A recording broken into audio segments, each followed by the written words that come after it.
Recording by Ryan Finch. My podcast is at artatpodcast.com. That's ARTAT podcast.com. The Statement of Randolph Carter by H.P. Lovecraft. I repeat to you, gentlemen, that your inquisition is fruitless. Detain me here forever if you will. Confine or execute me, if you must have a victim to propitiate the illusion you call justice, but I can say no more than I have said already. Everything that I can remember, I have told with perfect candour. Nothing has been distorted or concealed, and if anything remains vague, it is only because of the dark cloud which has come over my mind. That cloud and the nebulous nature of the horrors which brought it upon me. Again I say, I do not know what has become of Harley Warren, though I think, almost hope, that he is in peaceful oblivion, if there be anywhere so blessed a thing. It is true that I have for 5 years been his closest friend, and a partial sharer of his terrible researches into the unknown. I will not deny, though my memory is uncertain and indistinct, that this witness of yours may have seen us together, as he says, on the Gainesville Pike, walking towards Big Cypress Swamp, at 11:30 on that awful night. That we bore electric lanterns, spades, and a curious coil of wire with attached instruments, I will even affirm, for these things all played a part in the single hideous scene which remains burned into my shaken recollection. But of what followed, and of the reason I was found alone and dazed on the edge of the swamp next morning, I must insist that I know nothing, save what I have told you over and over again. You say to me that there is nothing in the swamp, or near it, which could form the setting of that frightful episode. I reply that I knew nothing beyond what I saw. Vision or nightmare it may have been. Vision or nightmare I fervently hope it was. Yet it is all that my mind retains of what took place in those shocking hours after we left the sight of men, and why Harley Warren did not return. He, or his shade, or some nameless thing I cannot describe, alone can tell. As I have said before, the weird studies of Harley Warren were well known to me, and, to some extent, shared by me. Of his vast collection of strange, rare books on forbidden subjects, I have read all that are written in the languages of which I am master, but these are few, as compared with those in languages I cannot understand. Most, I believe, are in Arabic, and the fiend-inspired book which brought on the end, the book which he carried in his pocket out of the world, was written in characters whose like I never saw elsewhere. Warren would never tell me just what was in that book. As to the nature of our studies, must I say again that I no longer retain full comprehension. It seems to me rather merciful that I do not, for they were terrible studies, which I pursued more through reluctant fascination than through actual inclination. Warren always dominated me, and sometimes I feared him. I remember how I shuddered at his facial expression on the night before the awful happening, when he talked so incessantly of his theory why certain corpses never decay, but rest firm and fat in their tombs for 1,000 years. But I do not fear him now, for I suspect that he has known horrors beyond my ken. Now I fear for him. Once more I say that I have no clear idea of our object on that night. Certainly, it had much to do with something in the book which Warren carried with him.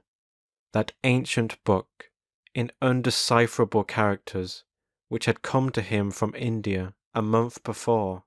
But I swear I do not know what it was that we expected to find. Your witness says he saw us at 11:30 on the Gainesville Pike, headed for Big Cypress Swamp. This is probably true, but I have no distinct memory of it. The picture seared into my soul is of one scene only, and the hour must have been long after midnight, for a waning crescent moon was high in the vaporous heavens.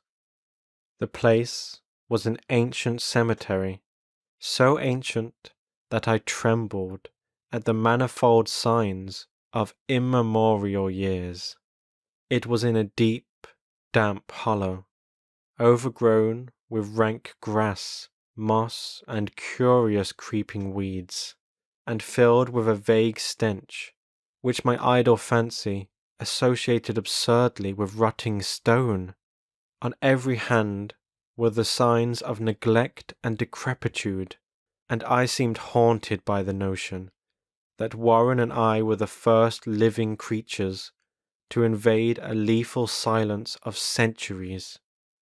Over the valley's rim, a wan, waning crescent moon peered through the noisome vapours that seemed to emanate from unheard-of catacombs, and by its feeble wavering beams I could distinguish a repellent array of antique slabs, urns, cenotaphs, and mausoleum facades, all crumbling, moss-grown, and moisture-stained, and partly concealed by the gross luxuriance of the unhealthy vegetation.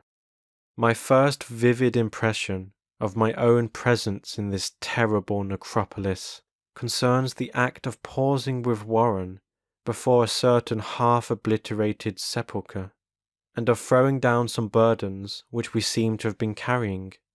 I now observed that I had with me an electric lantern and 2 spades, whilst my companion was supplied with a similar lantern and a portable telephone outfit.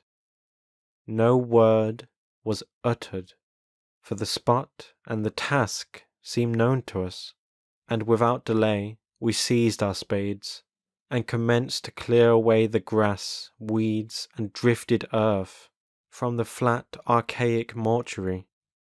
After uncovering the entire surface, which consisted of 3 immense granite slabs, we stepped back some distance to survey the charnel scene, and Warren appeared to make some mental calculations.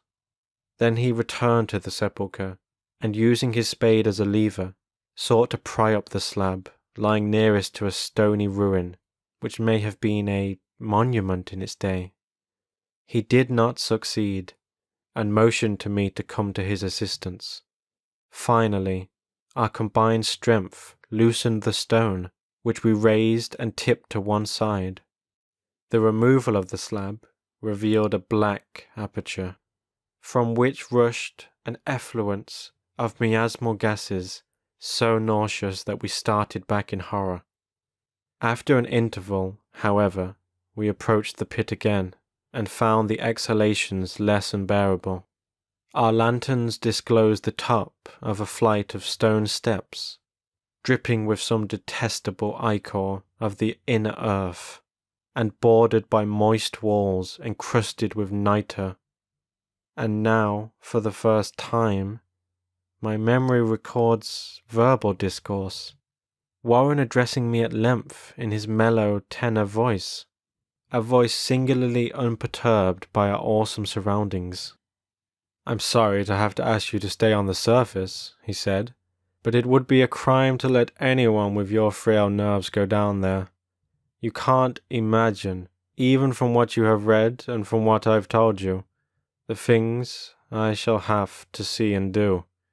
It's fiendish work, Carter, and I doubt if any man without ironclad sensibilities could ever see it through and come up alive and sane. I don't wish to offend you, and heaven knows I'd be glad enough to have you with me, but the responsibility is, in a certain sense, mine, and I couldn't drag a bundle of nerves like you down to probable death or madness. I tell you, you can't imagine what the thing is really like, but I promise to keep you informed over the telephone of every move. You see I've enough wire here to reach to the center of the earth and back. I can still hear, in memory, those coolly spoken words, and I can still remember my remonstrances. I seemed desperately anxious to accompany my friend into those sepulchral depths, yet he proved inflexibly obdurate. At one time he threatened to abandon the expedition if I remained insistent, a threat which proved effective, since he alone held the key to the thing. All this I can still remember, though I no longer know what manner of thing we sought. After he had obtained my reluctant acquiescence in his design, Warren picked up the reel of wire and adjusted the instruments. At his nod, I took one of the latter and seated myself upon an aged, discoloured gravestone close by the newly uncovered aperture. Then he shook my hand, shouldered the coil of wire, and disappeared within that indescribable ossuary. For a minute I kept sight of the glow of his lantern, and heard the rustle of the wire as he laid it down after him, but the glow soon disappeared abruptly, as if a turn in the stone staircase had been encountered, and the sound died away almost as quickly. I was alone, yet bound to the unknown depths by those magic strands whose insulated surface lay green beneath the struggling beams of that waning crescent moon. In the lone silence of that hoary and deserted city of the dead, my mind conceived the most ghastly fantasies and illusions, and the grotesque shrines and monoliths seemed to assume a hideous personality, a half-sentience.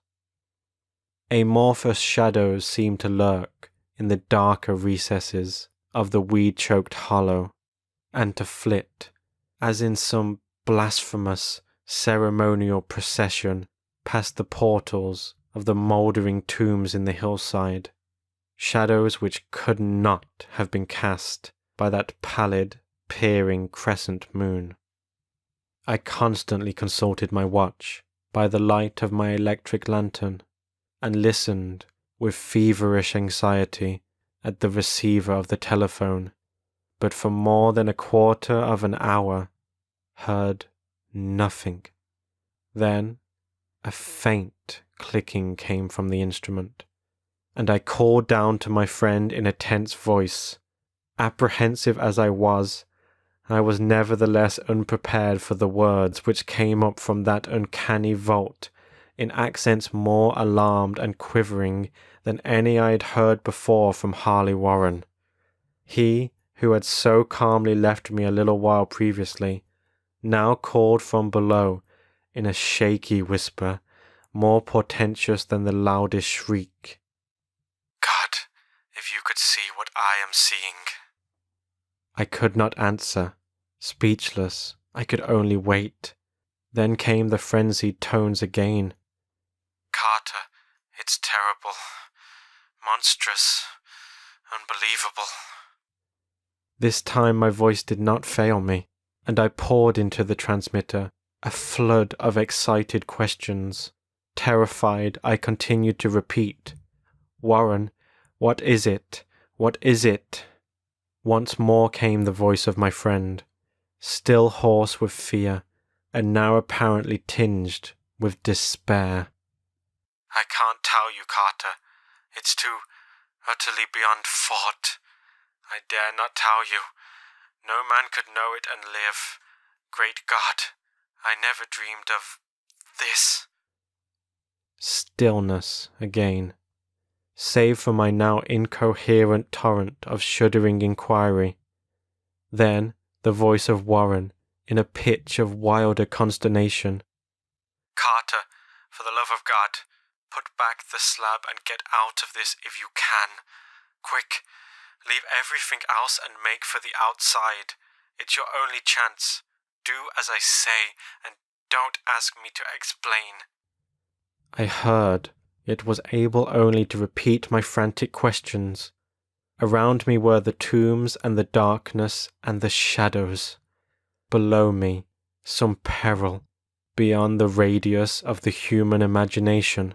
But my friend was in greater danger than I, and through my fear I felt a vague resentment that he should deem me capable of deserting him under such circumstances. More clicking, and after a pause, a piteous cry from Warren. Beat it. For God's sake, put back the slab and beat it, Carter. Something in the boyish slang of my evidently stricken companion unleashed my faculties. I formed and shouted a resolution. Warren, brace up. I'm coming down. But at this offer, the tone of my auditor changed to a scream of utter despair. Don't. You can't understand. It's too late, and my own fault. Put back the slab and run. There's nothing else you or anyone can do now. The tone changed again, this time acquiring a softer quality, as of hopeless resignation, yet it remained tense through anxiety for me. Quick, before it's too late. I tried not to heed him, tried to break through the paralysis which held me, and to fulfill my vow to rush down to his aid, but his next whisper found me still held inert in the chains of stark horror. Carter, hurry. It's no use. You must go. Better one than two. The slab. A pause, more clicking, then the faint voice of Warren. Nearly over now. Don't make it harder. Cover up those damned steps and run for your life. You're losing time. So long, Carter. Won't see you again.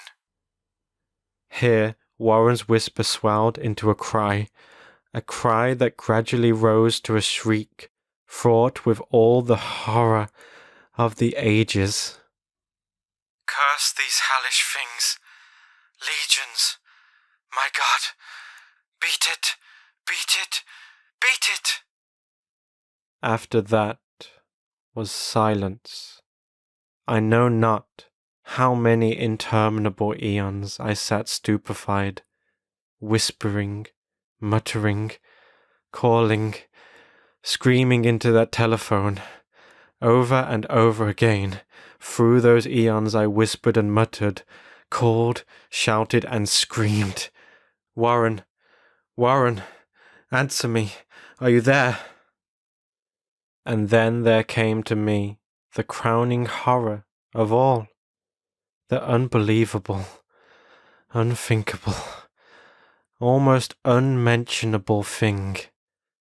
I have said that eons seemed to elapse after Warren shrieked forth his last despairing warning, and that only my own cries now broke the hideous silence.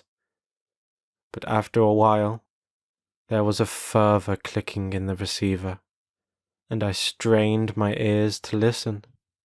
Again I called down, Warren, are you there? And in answer heard the thing which has brought this cloud over my mind. I do not try, gentlemen, to account for that thing, that voice, nor can I venture to describe it in detail, since the first words took away my consciousness and created a mental blank which reaches to the time of my awakening in the hospital. Shall I say that the voice was deep, hollow, gelatinous, remote, unearthly, inhuman, disembodied? What shall I say? It was the end of my experience, and is the end of my story. I heard it and knew no more.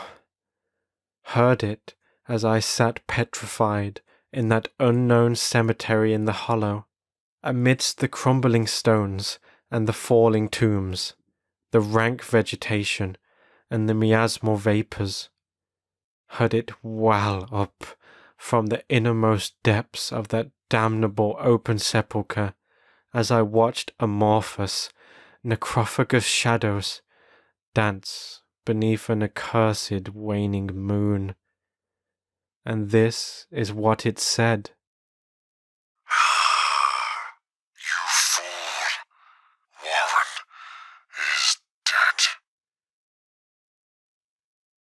End of the statement of Randolph Carter. Recording by Ryan Finch. My podcast is at artatpodcast.com. That's ARTAT podcast.com.